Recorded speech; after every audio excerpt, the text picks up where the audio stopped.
ആലപ്പുഴയിലൂടെയാണ് നമ്മളിപ്പോൾ സഞ്ചരിച്ചുകൊണ്ടിരിക്കുന്നത്. കേരളത്തിലെ എന്ന് മാത്രമല്ല, ലോകത്തിലെ തന്നെ വ്യത്യസ്തമായൊരു സാംസ്കാരിക പൂവിടം. കേരള സ്റ്റോറിയിൽ ഓരോ നാട്ടിലെയും കാഴ്ചകൾ പൂർത്തിയാക്കിയ ശേഷമല്ല നമ്മൾ മറ്റു നാട്ടിലേക്ക് യാത്ര തുടരുക. ഒരു നാട്ടിലെ കുറേ കാഴ്ചകൾക്ക് ശേഷം വീണ്ടും തിരിച്ചു വരാനായി നമ്മൾ മറ്റൊരു നാട്ടിലേക്ക് യാത്ര തുടരുന്നു. അതിവിശാലവും മനോഹരവുമായ കുട്ടനാടൻ പാടശേഖരങ്ങളുടെയും അവയ്ക്ക് നടുവിലൂടെ ഒഴുകുന്ന നദികളുടെയും കായലുകളുടെയും പ്രശസ്തമായ നിരവധി അമ്പലങ്ങളുടെയും അവിടുത്തെ ഉത്സവങ്ങളുടെയും ലോകപ്രശസ്തമായി തീർന്ന നിരവധി വള്ളംകളികളുടെയും ഒക്കെ ഭൂഭാഗമാണ് ഈ മനോഹരമായ നാട്. വേമ്പനാട്ടുകായലിലെ നിരവധിയായ ഉൾപ്പിരിവുകളിലും അതിലെ അനവധിയായ തുരുത്തുകളിലും കേരളത്തിൽ മറ്റെങ്ങും കാണാത്ത ഒരു സാംസ്കാരിക ജീവിതം നമുക്ക് അനുഭവിക്കാൻ കഴിയും. ജലമേളകളും നാട്ടുത്സവങ്ങളും പുഞ്ചപ്പാടങ്ങളിലെ ജീവിതവും എല്ലാം ലോകത്ത് മറ്റെങ്ങും കാണാൻ കഴിയാത്ത ഒരനുഭവം സഞ്ചാരികൾക്ക് നൽകുന്നു. അതാണ് ആലപ്പുഴ. കാവാലവും നെടുമുടിയും ഒന്നും ആലപ്പുഴയിലെ സ്ഥലങ്ങൾ മാത്രമായിരുന്നില്ല, ജീവിച്ചിരുന്ന മനുഷ്യർ കൂടിയായിരുന്നു. അങ്ങനെ നമ്മൾ ഓടി ആലപ്പുഴ പട്ടണത്തിലേക്ക് എത്തിയിരിക്കുന്നു. ആലപ്പുഴ പട്ടണം 2.5 നൂറ്റാണ്ട് മുമ്പ് മുതൽ അരനൂറ്റാണ്ട് മുമ്പ് വരെ കേരളത്തിലെ ഏറ്റവും പ്രധാനപ്പെട്ട വാണിജ്യ നഗരമായിരുന്നു. തിരുവിതാംകൂറിൻ്റെ കിഴക്കൻ മേഖലകളിൽ നിന്നുള്ള സുഗന്ധവ്യഞ്ജനങ്ങളുടെ വിപണിയായിരുന്നു ഇവിടം. നമ്മളിപ്പോൾ കടന്നു പോകുന്നത് കിടങ്ങാമ്പറമ്പ് ക്ഷേത്രത്തിൻ്റെ മുന്നിലൂടെയാണ്. തിരുവിതാംകൂറിൻ്റെയും കൊച്ചിയുടെയും അതിർത്തിയായിരുന്ന ഒരു കിടങ്ങ് കുഴിച്ചപ്പോൾ അവിടുന്ന് കോരിയ മണ്ണിട്ട് നികത്തിയെടുത്ത പ്രദേശമാണ് കിടങ്ങാമ്പറമ്പ് എന്നാണ് വിശ്വസിക്കപ്പെടുന്നത്. ഈ ആലപ്പുഴയിലൂടെ നമ്മൾ സഞ്ചരിക്കുമ്പോൾ ഇവിടുത്തെ ഓരോ ഇടത്തെരുവിലും കേരളത്തിൻ്റെ രാഷ്ട്രീയ സാംസ്കാരിക മേഖലകളിൽ പ്രതിഭകളായി തിളങ്ങി നിന്നിരുന്ന നിരവധി ആളുകൾ വസിച്ചിരുന്നു, ഇപ്പോഴും വസിക്കുന്നുമുണ്ട്. ഈ യാത്രയിൽ അത്തരം ചിലരുടെ വീടുകൾ നമുക്ക് കാണണം. നമ്മൾ ആദ്യം പോകുന്നത് കേരളം കണ്ട ഏറ്റവും വലിയ വനിതാ വിപ്ലവകാരിയുടെ വീട് കാണാനാണ്. അതെ, നമുക്കൊക്കെ സുപരിചിതയായ KR ഗൗരിയമ്മയുടെ വീട്. ഇത് ചാത്തനാടാണ്. ചാത്തനാട്ടാണ് ഗൗരിയമ്മ ദീർഘകാലം വസിച്ചിരുന്നത്. ആ വസിച്ച വീടാണ് നമ്മൾ ഈ മുന്നിൽ കാണുന്നത്. ഗേറ്റുകൾ പൂട്ടി വാതിലുകൾ അടഞ്ഞു കിടക്കുന്ന ഈ വീട്ടിലാണ് ഗൗരിയമ്മ മരണം വരെ വസിച്ചിരുന്നത്. വിവാഹശേഷം അവർക്കൊന്നിച്ചു വസിക്കാൻ വേണ്ടി TV തോമസ് വാങ്ങിയ വീടാണിത്. അത് ഗൗരിയമ്മയുടെ പേരിലാണ് വാങ്ങിയത്. പിന്നീട് അവരുടെ വിവാഹബന്ധം അവസാനിച്ചെങ്കിലും ഗൗരിയമ്മ മരണം വരെ ജീവിച്ചത് ഈ വീട്ടിൽ തന്നെയായിരുന്നു. ഏതാണ്ട് അരനൂറ്റാണ്ട് കാലം കേരള രാഷ്ട്രീയത്തിൻ്റെ അടിയൊഴുക്കുകൾക്ക് സാക്ഷ്യം വഹിച്ച ഒരു വീടാണിത്. നിരന്തരം പാർട്ടി പ്രവർത്തകരും പൊതുജനങ്ങളും നിറഞ്ഞു നിന്നിരുന്നൊരു വീട്. എന്നും സജീവമായ രാഷ്ട്രീയ ചർച്ചകളുടെ ഒരു വേദി. ആ വീടിൻ്റെ ഗേറ്റിൽ JSSൻ്റെ ഒരു പിളർപ്പിൻ്റെ അവകാശവാദം പോലെ ഒരു ചുവന്ന കൊടി തൂങ്ങിക്കിടക്കുന്നു. അവസാന കാലത്ത് എല്ലാ വർഷവും തൻ്റെ പിറന്നാൾ ദിനങ്ങൾ വളരെ കേമമായി ആഘോഷിച്ചിരുന്നു ഗൗരിയമ്മ. ബന്ധുക്കൾക്കും സുഹൃത്തുക്കൾക്കും പത്രക്കാർക്കുമൊക്കെ പായസവും സദ്യയും വിളമ്പി അവരതൊരു ആഘോഷമാക്കി മാറ്റി, കൊച്ചു കുഞ്ഞുങ്ങളെപ്പോലെ. ചാത്തനാട്ട് നിന്ന് യാത്ര തുടരുമ്പോൾ വലതുവശത്ത് കാണുന്ന മതിൽക്കെട്ടിനുള്ളിലൊക്കെ കയർ ഫാക്ടറികളാണ്. കയർ ഫാക്ടറികളുടെ നാട് കൂടിയാണ് ആലപ്പുഴ. നമ്മളിപ്പോൾ ആലപ്പുഴ ജില്ലാ കോടതിക്ക് മുന്നിലേക്ക് എത്തിയിരിക്കുന്നു. ഇത് പണ്ടത്തെ ഒരു കോട്ടയായിരുന്നു അത്രേ. തിരുവിതാംകൂറിൻ്റെയും കൊച്ചിയുടെയും അതിർത്തിയിലെ ഒരു കോട്ട. KR ഗൗരിയമ്മയൊക്കെ ഒരു കാലത്ത് പ്രാക്ടീസ് ചെയ്തിരുന്ന ഈ കോടതി ഇന്നൊരു ചരിത്ര നിർമ്മിതിയായി സംരക്ഷിക്കപ്പെടുന്നു. കിഴക്കിൻ്റെ വെനീസ് എന്നാണല്ലോ ആലപ്പുഴ വിശേഷിപ്പിക്കപ്പെടുന്നത്. വെനീസ് കണ്ട ശേഷം അതിച്ചിരി കടന്ന കൈയായിപ്പോയി എന്നെനിക്ക് പലപ്പോഴും തോന്നിയിട്ടുണ്ടെങ്കിലും ആ വെനീസ് എന്ന പേര് വരാൻ കാരണം ഇവിടുത്തെ കനാലുകളാണ്. കനാലുകളുടെ ദീർഘമായ ശൃംഖലകളാണ്. രാജാ കേശവദാസൻ എന്ന തിരുവിതാംകൂറിൻ്റെ ദിവാൻ, പ്രതിഭാശാലിയായ ദിവാൻ, ഈ കനാലുകൾ കൂടി ചേർത്താണ് ആലപ്പുഴ നഗരത്തെ രൂപപ്പെടുത്തിയത്. വാടക്കനാൽ എന്നാണ് ഈ കനാൽ അറിയപ്പെടുന്നത്. ശത്രുക്കളിൽ നിന്ന് തിരുവിതാംകൂറിനെ രക്ഷിക്കാൻ രാജാ കേശവദാസൻ നിർമ്മിച്ചതാണ് ഈ കനാല്. ഈ കാണുന്നതാണ് ആലപ്പുഴയിലെ ബോട്ട് ജെട്ടി. കുട്ടനാട്ടിലെ വിവിധ തുരുത്തുകളിലേക്കും കോട്ടയത്തേക്കും ചങ്ങനാശ്ശേരിയിലേക്കും മുഹമ്മയിലേക്കും ഒക്കെ ബോട്ടുകൾ പുറപ്പെടുകയും അവിടെ നിന്ന് വന്നു ചേരുകയും ചെയ്യുന്ന ഇടം ഈ ബോട്ട് ജെട്ടിയാണ്. ഈ കാലഘട്ടത്തിലും ബോട്ടുകളിൽ മാത്രം എത്തിച്ചേരാൻ കഴിയുന്ന കുട്ടനാടൻ പ്രദേശങ്ങളുണ്ട്. പല തുരുത്തുകളുമുണ്ട്. അവർക്കെല്ലാം ആശ്രയം ആലപ്പുഴ പട്ടണത്തിൽ നിന്ന് പുറപ്പെടുന്ന അല്ലെങ്കിൽ ഇവിടേക്ക് വന്നു ചേരുന്ന ഈ ബോട്ട് സർവീസുകളാണ്. നാട്ടുകാർക്കുള്ള പാസഞ്ചർ ബോട്ടുകൾ മാത്രമല്ല, ശിക്കാരകളും പരമ്പരാഗത ടൂറിസ്റ്റ് ബോട്ടുകളും ഒക്കെ ഈ കനാലിൻ്റെ തീരങ്ങളിൽ കാണാം. ഇവിടുന്ന് 10 പാസഞ്ചർ സർവീസുകളും 2 ടൂറിസ്റ്റ് ബോട്ട് സർവീസുകളും എല്ലാ ദിവസവും ഉണ്ട്. ബ്രിട്ടീഷ് ഭരണകാലത്തും സ്വാതന്ത്ര്യ സമര കാലഘട്ടങ്ങളിലും പുന്നപ്ര വയലാർ സമരകാലത്തുമൊക്കെ ചരിത്രത്തിൻ്റെ ഭാഗമായി ഈ ബോട്ട് സർവീസുകളും ഇവിടുത്തെ ബോട്ട് ജെട്ടിയുമൊക്കെയുണ്ട്. അങ്ങനെ നിൽക്കെ എൻ്റെ ഒരു സുഹൃത്ത് അവിടേക്ക് എത്തി. Advocate G Manoj Kumar. ആലപ്പുഴയുടെ രാഷ്ട്രീയ സാംസ്കാരിക മേഖലകളിലെ സജീവ സാന്നിധ്യമാണ് ഇദ്ദേഹം ഇന്നത്തെ ദിവസം എൻ്റെ കൂടെ ഉണ്ടാവും, ആലപ്പുഴയുടെ കാഴ്ചകളിലേക്ക് എന്നെ നയിക്കാൻ. ആലപ്പുഴയിലൂടെയുള്ള യാത്രയിൽ അഡ്വക്കേറ്റ് മനോജിൻ്റെ സഹായം വളരെ അത്യാവശ്യമാണ്. ഞങ്ങൾ ബോട്ട് ജെട്ടി ഭാഗത്തു നിന്ന് യാത്ര തുടരുകയാണ്. ടൂറിസ്റ്റുകളെ കാത്തു കിടക്കുന്ന ബോട്ടുകളും ശിക്കാരകളും ഒക്കെയാണ് ഇവിടെ കാണുന്നത്. ധാരാളം റിസോർട്ടുകളും ആലപ്പുഴയുടെ ഈ ഭാഗങ്ങളിലുണ്ട്. ഇതിവിടുത്തെ ഹവേലി എന്ന റിസോർട്ടാണ്. അതും പിന്നിട്ട് നമ്മൾ എത്തുന്നത് ശിക്കാരകൾ പാർക്ക് ചെയ്തിരിക്കുന്ന ഒരു ടെർമിനലിലേക്കാണ്. ആലപ്പുഴയിലെ കനാലുകളിലൂടെയും കുട്ടനാടൻ ജലാശയങ്ങളിലൂടെയും ഒക്കെ ഒരു കാലത്ത് ചരക്കുമായി നീങ്ങിയിരുന്ന കെട്ടുവള്ളങ്ങളാണ് ഇക്കാലത്തെ ശിക്കാരകളായി രൂപാന്തരപ്പെട്ടിരിക്കുന്നത്. ടൂറിസത്തിന് വേണ്ടി ഇവയെ രൂപപ്പെടുത്തിയിരിക്കുകയാണ്. ഡേ ക്രൂസുകൾക്ക് വേണ്ടിയാണ് ഇത്തരം ശിക്കാരകൾ ഉപയോഗപ്പെടുത്തുന്നത്. ഞാൻ അതിൻ്റെ ഉള്ളിലേക്ക് കയറി. മുൻപ് പരമ്പ് കൊണ്ടായിരുന്നു മേൽക്കൂര ഉണ്ടാക്കിയിരുന്നതെങ്കിൽ ഇന്ന് സിന്തറ്റിക് വസ്തുക്കൾ കൊണ്ടാണ് മേൽക്കൂര പണിതിരിക്കുന്നത്. എല്ലാ ശിക്കാരകളുടെയും ഉൾവശം മനോഹരമായിട്ട് തന്നെയാണ് ഒരുക്കി വച്ചിരിക്കുന്നത്. പാരമ്പര്യ ഭംഗിയും ആധുനിക സൗകര്യങ്ങളും എല്ലാം ചേർന്നതാണ് ഈ ശിക്കാരകൾ. ഒരു തരത്തിൽ പറഞ്ഞാൽ ഹൗസ് ബോട്ടുകളെയൊക്കെ കുറച്ചുകൂടി ഒറിജിനാലിറ്റി ഈ ശിക്കാരകൾക്കാണെന്ന് വേണമെങ്കിൽ പറയാം. ശിക്കാരകളുടെ ഉടമകളും ഡ്രൈവർമാരും ഒക്കെ രാവിലെ എത്തുന്ന ടൂറിസ്റ്റുകളെ പ്രതീക്ഷിച്ച് ഈ കനാലിൻ്റെ തീരത്ത് ബോട്ടുകൾ അടുപ്പിച്ചിട്ടിരിക്കുകയാണ്. നമ്മൾ നെഹ്റു ട്രോഫി വള്ളംകളിയുടെ ഫിനിഷിംഗ് പോയിന്റിലേക്ക് പോകുമ്പോൾ പുതിയ കാലത്ത് ഉയർന്നു വരുന്ന നിരവധി ഹോട്ടലുകളും റിസോർട്ടുകളും കാണാം. അതിൽ റമദ എന്ന റിസോർട്ടാണിത്. 5 സ്റ്റാർ റിസോർട്ട്, അതിഗംഭീരമായ ക്യാമ്പസ്. അവിടെ പിന്നിട്ട് നമ്മൾ ഫിനിഷിംഗ് പോയിന്റിലെ ടൂറിസം ഡിപ്പാർട്ട്മെൻറ്റിൻ്റെ കെട്ടിടത്തിന് മുന്നിലേക്ക് എത്തിയിരിക്കുന്നു. ഇതിൻ്റെ മുകൾ നിലയിലേക്ക് കയറി ചെന്നാൽ നെഹ്റു ട്രോഫി വള്ളംകളിയുടെ ഫിനിഷിംഗ് പോയിന്റ് വ്യക്തമായിട്ട് കാണാം. ഇതാണ് ആ കാഴ്ച. പുന്നമടക്കായലിൽ നിരന്ന് കിടക്കുന്ന നിരവധിയായ ഹൗസ് ബോട്ടുകൾ. കണക്ക് പ്രകാരം 1500 ഹൗസ് ബോട്ടുകൾ ആലപ്പുഴയിലെ ഈ പുന്നമടക്കായലിലും വേമ്പനാട്ട് കായലിലുമായിട്ട് സർവീസ് നടത്തുന്നുണ്ട്. ആ കാണുന്ന കെട്ടിടമാണ് ഫിനിഷിംഗ് പോയിന്റിൻ്റെ പവലിയൻ.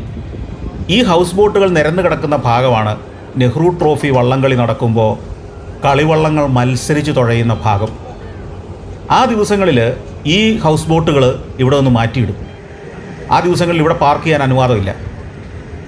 അന്നത്തെ ദിവസം ജനസാഗരമായി തീരും ഇവിടം. ആർപ്പുവിളികളും ആവേശവും ഉയരുന്ന തീരം. ഞാൻ ആ കെട്ടിടത്തിൻ്റെ മുകളിൽ നിന്ന് ഇറങ്ങി ഹൗസ് ബോട്ടുകളുടെ ടെർമിനലിലൂടെ ഒന്ന് നടക്കാൻ തീരുമാനിച്ചു. ഒരു കാലത്ത് ഇവിടെയൊക്കെ വളരെ ഭംഗിയായിരുന്നു എന്ന് ഇതുവഴി നടക്കുമ്പോൾ നമുക്ക് മനസ്സിലാവും. പക്ഷേ ഇപ്പോൾ അത് വേണ്ട രീതിയിൽ പരിപാലിക്കപ്പെടുന്നുണ്ടെന്ന് എനിക്ക് ഉറപ്പ് പറയാൻ കഴിയില്ല. ഹൗസ് ബോട്ടുകൾ നിരവധി എണ്ണം അങ്ങനെ നിരന്ന് കിടക്കുകയാണ്. 1500ഓളം ഹൗസ് ബോട്ടുകൾ ഒരു ചെറിയ ഭൂപ്രദേശത്തെ കായലിൽ സർവീസ് നടത്തുന്നുണ്ടെന്ന് പറയുമ്പോൾ ഇവിടുത്തെ ടൂറിസത്തിൻ്റെ വലിപ്പവും അതുണ്ടാക്കുന്ന ചെറിയ പ്രശ്നങ്ങളും എത്രയാണെന്ന് നമുക്ക് ഊഹിക്കാവുന്നതേ ഉള്ളൂ. താമസിയാതെ അതിഥികൾ എത്തുമ്പോൾ യാത്ര പുറപ്പെടാൻ ഒരുങ്ങിയിരിക്കുകയാണ് ഓരോ ഹൗസ് ബോട്ടും. ഞാനൊരു ഹൗസ് ബോട്ടിലേക്ക് കയറി ചെന്നു. അതിൻ്റെ ഡ്രൈവറാണ് ഈ അണിയത്തിരിക്കുന്നത്. ഇദ്ദേഹത്തിൻ്റെ പേര് വിജയൻ. 20 വർഷമായി ബോട്ട് ഡ്രൈവറാണ്. ഈ ബോട്ടിൽ 3 ജീവനക്കാരാണുള്ളതെന്ന് അദ്ദേഹം പറഞ്ഞു. ഡിസംബർ, ജനുവരി, ഫെബ്രുവരി, മാർച്ച് മാസങ്ങളിലാണ് ഏറ്റവും അധികം ടൂറിസ്റ്റുകൾ ഹൗസ് ബോട്ട് യാത്രയ്ക്കായി എത്തുന്നതെന്നാണ് വിജയൻ പറയുന്നത്.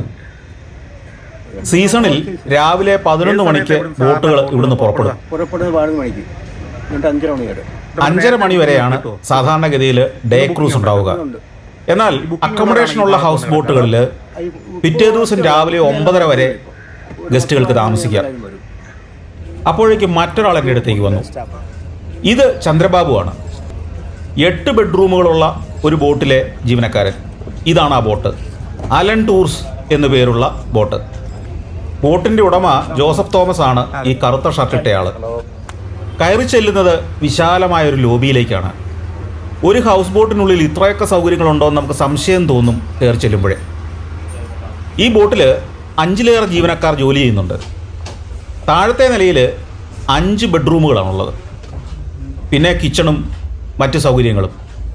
മുകളിലത്തെ നിലയിലാണ് 3 ബെഡ്റൂമുകളും ഡൈനിങ് ഹാളും ഒക്കെയുള്ളത്.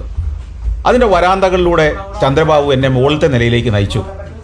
എല്ലാ സുരക്ഷാ സംവിധാനങ്ങളും ഒരുക്കി വെച്ചിട്ടുണ്ട്. സ്റ്റെപ്പ് കയറി മുകളിലേക്ക് ചെല്ലുമ്പോൾ അവിടുത്തെ ഒരു ബെഡ്റൂമിലേക്ക് ഞാനൊന്ന് കയറി ചെന്നു. ഇതാണ് അതിലെ ഒരു ബെഡ്റൂം. ടോയ്ലറ്റ് അറ്റാച്ച്ഡ് ആണ്, എയർ കണ്ടീഷൻഡാണ്. രാത്രി 8 മണി മുതൽ രാവിലെ 6 മണി വരെയാണ് ബോട്ടിൽ AC പ്രവർത്തിക്കുക. അതിന് ജനറേറ്റർ വേണം. അപ്പർ ഡെക്കിൻ്റെ ഒരു ഭാഗം മുഴുവൻ ഡൈനിങ് ഏരിയയാണ്. ഒരു റെസ്റ്റോറൻറ്റ് എന്ന് വേണേൽ പറയാം, അല്ലെങ്കിൽ ഒരു പാർട്ടി ഹാൾ എന്നും വേണേൽ പറയാം. ഡേ ക്രൂസിന് പോകുമ്പോൾ 60ഓളം ആളുകൾക്ക് ഈ ബോട്ടിൽ യാത്ര ചെയ്യാൻ പറ്റും. അവർക്കുള്ള ഭക്ഷണവും അവരുടെ ആഘോഷങ്ങളും ഒക്കെ ഈ ഡെക്കിലായിരിക്കും. ആ ഡെക്കിൽ നിന്ന് വിശാലമായൊരു കാഴ്ച കിട്ടും. സമീപത്തെ ബോട്ടുകൾ ആണ് ഇപ്പോൾ കാണുന്നതെങ്കിൽ യാത്ര പുറപ്പെട്ടു കഴിഞ്ഞാൽ കുട്ടനാടൻ പാടശേഖരങ്ങളുടെയും കായലിൻ്റെയും ഒക്കെ അതിവിശാലവും ഗംഭീരവുമായ കാഴ്ചകളാണ് ഉണ്ടാവുക.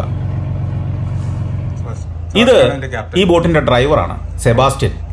സെബാസ്റ്റ്യനെ കൂടാതെ 4 പേർ കൂടി ഈ ബോട്ടിൽ ഫുൾ ടൈം സേവനത്തിലുണ്ട്. കാവാലത്താണ് സെബാസ്റ്റ്യൻ്റെ വീട്. പക്ഷേ ഇപ്പോൾ ആലപ്പുഴ താമസിക്കുന്നു.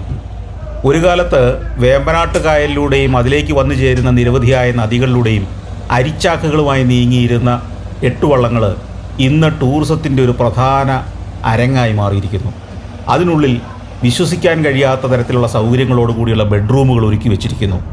ആഡംബരത്തിൻ്റെ എല്ലാ ചേരുവകളും ഇതിലുണ്ട്. സീസണിൽ ഈ ഹൗസ് ബോട്ടിലെ ഒരു മുറിയുടെ വാടക 7000 രൂപയാണ്.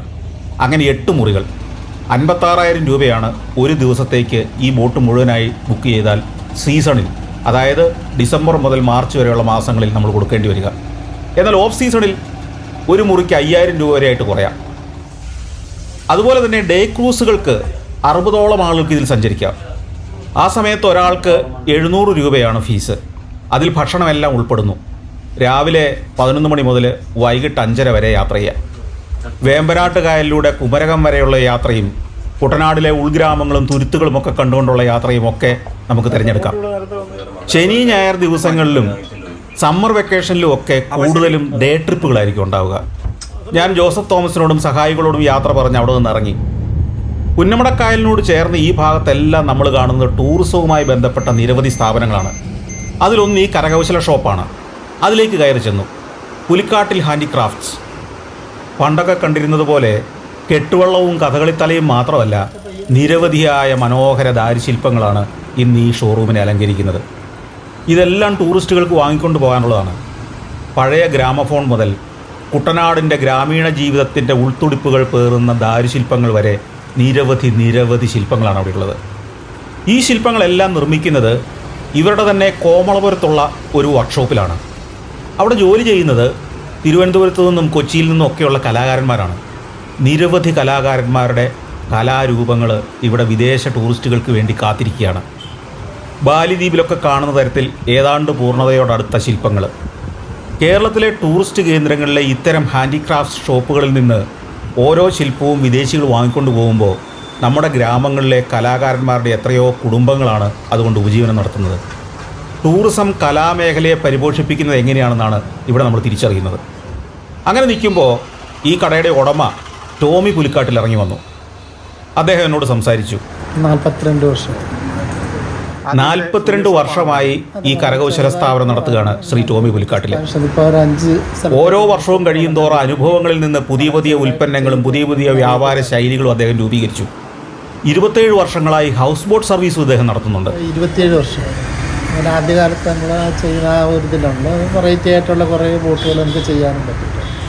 അവിടെ നിന്നിറങ്ങി ഞങ്ങൾ കനാലിലെ ശിക്കാരകൾ കിടക്കുന്ന ടെർമിനലിലേക്ക് ചെന്നു. ഇനി ഇത്ര ഒരു ശിക്കാരയിൽ കയറി പുന്നമടക്കായലിലൂടെ ഒന്ന് സഞ്ചരിക്കണം. പുന്നമടക്കായലിൻ്റെ തീരത്തെ കാഴ്ചകളിലൂടെ സഞ്ചരിച്ച് വേമ്പനാട്ട് കായൽ വരെ എത്തണം. ശ്യാം എന്ന് പറയുന്ന ഒരാളുടെ ശിക്കാരയിലേക്ക് ചെന്ന് കയറി. അദ്ദേഹം കയറഴിച്ച് ഞങ്ങളുടെ ശിക്കാരയെ സ്വതന്ത്രനാക്കി. ഞങ്ങളുടെ ശിക്കാര യാത്ര പുറപ്പെടുകയായി. ഇനി ഒരു 2 മണിക്കൂറോളം വേമ്പനാട്ട് കായലിൻ്റെയും ഈ പുന്നമടക്കായലിൻ്റെയും തീരത്തെ കാഴ്ചകളും ജീവിതവും കണ്ടുകൊണ്ടുള്ള ഒരു യാത്രയാണ്. തീരത്ത് തലയുയർത്തി നിൽക്കുന്ന റിസോർട്ടുകൾ, ഓരത്ത് ശിക്കാരകൾ, 500-ലേറെ ശിക്കാരകൾ ഇവിടെ സർവീസ് നടത്തുന്നുണ്ടെന്നാണ് കണക്ക്. നേരം 11 മണി ആയിട്ടില്ലെങ്കിലും അവരൊക്കെ സർവീസ് ആരംഭിച്ചു കഴിഞ്ഞു. ടൂറിസ്റ്റുകളൊക്കെ ചെക്ക് ഇൻ ചെയ്ത് ഹൗസ് ബോട്ടുകൾ ഓട്ടം തുടങ്ങണമെങ്കിൽ 12 മണിയെങ്കിലും ആകും. നമ്മളിപ്പോൾ കടന്നു പോകുന്നത് നെഹ്റു ട്രോഫി വള്ളംകളിയുടെ ഫിനിഷിംഗ് പോയിന്റിലൂടെയാണ്. അതായത് ചുണ്ടൻ വള്ളങ്ങളും മറ്റു വള്ളങ്ങളും ഒക്കെ ആ മത്സരത്തിൽ അവസാന ഭാഗത്തേക്ക് എത്തുന്നത് ഇവിടെയാണ്. ഇവിടെ വെച്ചാണ് ആരാണ് വിജയി എന്ന് തീരുമാനമാകുന്നത്. ഹൗസ് ബോട്ടുകൾക്ക് പിന്നിൽ പുന്നമടയിലെ പ്രശസ്തമായ 5 സ്റ്റാർ ഹോട്ടലായ റമദ. കായലിന് അഭിമുഖമായി നിൽക്കുന്ന ഈ റമദ ഹോട്ടലിൽ 121 മുറികളാണുള്ളത്. അതിൽ 71 സുപ്പീരിയർ മുറികളും ഒരു പ്രസിഡൻഷ്യൽ സ്വീറ്റുമുണ്ട്. പ്രസിഡൻഷ്യൽ സ്വീറ്റിൻ്റെ വാടക ഒരു രാത്രിക്ക് 32,000 രൂപയാണ്. 8,000 രൂപയാണ് സാധാരണ മുറികളുടെ ഒരു രാത്രി നിരക്ക്. ഈ പുന്നമട എന്ന് പറയുന്നത് നഗരത്തിൽ നിന്ന് ഏറെ അകലെയാണെന്ന് തെറ്റിദ്ധരിക്കേണ്ട. നഗരഹൃദയത്തിൽ നിന്ന് കഷ്ടിച്ച് 1 കിലോമീറ്റർ സഞ്ചരിച്ചാൽ നമ്മൾ ഈ പുന്നമടക്കായലിൻ്റെ തീരത്തേക്ക് എത്തും. ഈ ഹൗസ് ബോട്ടുകൾ നിരന്ന് കിടക്കുന്ന തീരത്തെത്തിച്ചേരും. നെഹ്റു ട്രോഫി വള്ളംകളി നടക്കുന്ന അതേ ട്രാക്കിലൂടെ തന്നെയാണ് നമ്മൾ വടക്കോട്ട് യാത്ര ചെയ്തുകൊണ്ടിരിക്കുന്നത്. പക്ഷേ വള്ളംകളി നടക്കുമ്പോൾ ചുണ്ടൻ വള്ളങ്ങൾ നമ്മൾ പോകുന്നതിൻ്റെ നേരെ എതിർദിശയിലേക്കായിരിക്കും സഞ്ചരിക്കുക എന്ന് മാത്രം.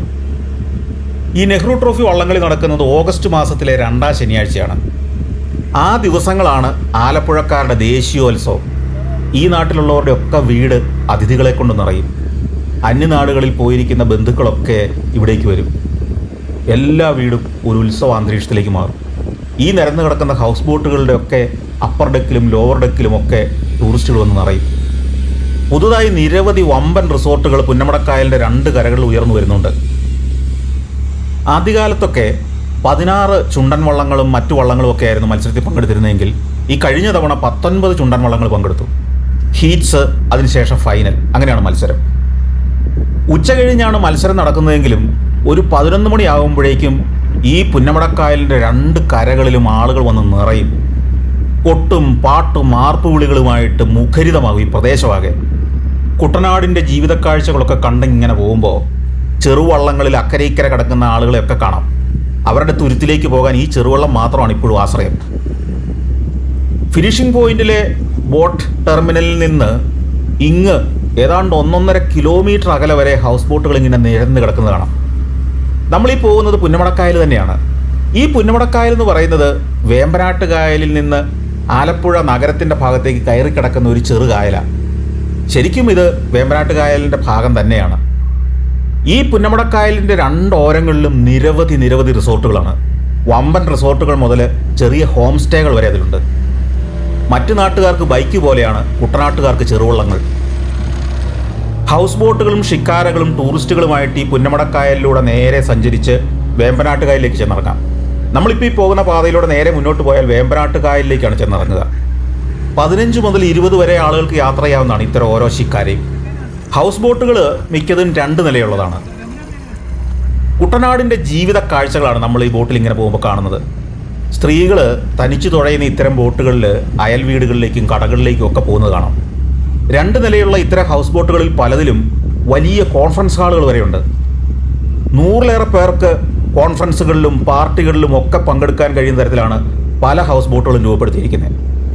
അതായത് പഴയ ചരക്ക് വള്ളങ്ങളിൽ നിന്ന് ഒരു ചെറിയ ക്രൂസ് ഷിപ്പോളം വളർന്നിരിക്കുന്നു നമ്മുടെ കെട്ടുവള്ളങ്ങളെന്ന് ചുരുക്കം. വള്ളംകളി ദിവസം അതിഥികളുമായി ഈ ട്രാക്കിൻ്റെ 2 വശങ്ങളിലും നിൽക്കണമെങ്കിൽ ഹൗസ് ബോട്ടുകൾക്ക് പ്രത്യേക പെർമിറ്റ് വേണം. പുന്നമടക്കായലിൻ്റെയും വേമ്പനാട്ട് കായലിൻ്റെയും തീരത്തുള്ള മിക്കവാറും കുടുംബങ്ങളിലെ ഒരാളെങ്കിലും ടൂറിസം ഇൻഡസ്ട്രി ആയിട്ട് ചേർന്ന് പ്രവർത്തിക്കുന്നുണ്ട്.